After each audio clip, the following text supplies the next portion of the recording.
Hi guys, just back from watching Badhaai Do in theatres, and this is what I thought about. Badhaai Do is yet another film in this new genre of films that has developed in Bollywood in the past 10 years. I call it the social message comedy drama. In the last 10 years, this has been one of the most bankable genres in Bollywood. There has been numerous movies made under the same, and many of them has been super successful. Hell, Ayushmann Khurrana's entire filmography is that. So it's obvious that filmmakers want to replicate that. These films follow a similar playbook. Did I say playbook? Cue playbook music. First, pick a contentious topic. Then, set your movie in a Hindi heartland belt. Here. Step 3, take a bankable star.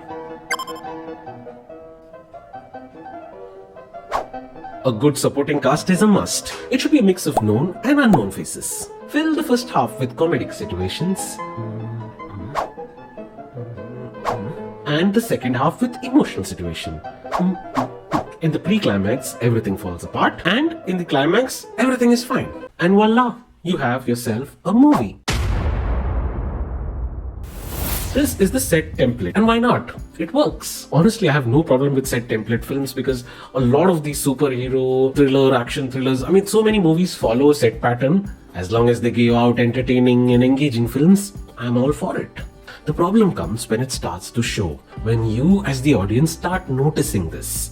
When it becomes repetitive, and I think it is getting repetitive, that they can stay together and live their own lives is absolutely interesting. See, this marriage of convenience might well be the reality in so many places in India, and a mainstream movie with mainstream actors exploring this is something that we should all rejoice in.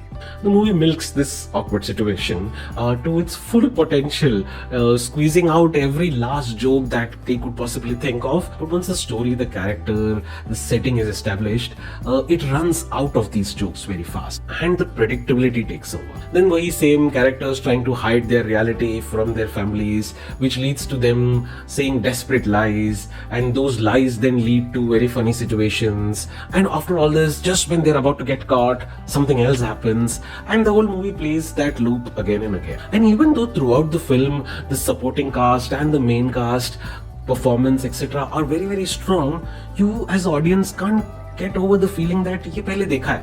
The movie stays in that zone for quite a while until it reaches the climax, where the movie really shines. The climax is easily the most strongest point of this film. Everything, starting from the writing, the performances, the minimalism, is spot on during these last few scenes. As usual, Rajkumar Rao puts on a fantastic performance. As the flawed police inspector who might be gay but is still an entitled patriarchal Indian man. It's a nice touch for that character. I wish the movie explored that aspect a bit more. The supporting cast is good too, especially Chandarang, I hope I pronounced that right, who plays Rimjim, and also Shiva Chetta, who plays Rajkumar Rao's mother. But the movie belongs to Bhumi Pednekar. She clearly has the better role of the two leads, and she looks the most convincing as well. There's a sense of ease in a performance, something Kajol-like. It's effortless. It's a wonderful quality to have as an actor. Her scenes with Rimjim are soft, tender, and shot so aesthetically. Badhaai Do is an important film because of the topic it covers. The LGBT community has not had a voice in Bollywood for long. And even when they're represented, they've always been made fun of or, made like a caricature. And in many films, it's downright offensive the way they've been shown. Finally, and deservedly so, in the last 10 years, they've started to have a voice. Their struggles are now made into stories, which are now made into films, and they have mainstream actors playing it, and most importantly, it has started a conversation, which is what cinema is supposed to do. But as I've said before, just because it's an important film doesn't make it a good film. It still needs to have an engaging story which entertains people, and sadly Badhaai Do does not have one apart from the climax. So on the bench meter, I have to rate it below average. The movie has its moments, but it comes a bit too late. If you know what I mean. You can wait for the movie to come on any OTT platform. You don't have to go to the theaters for this one.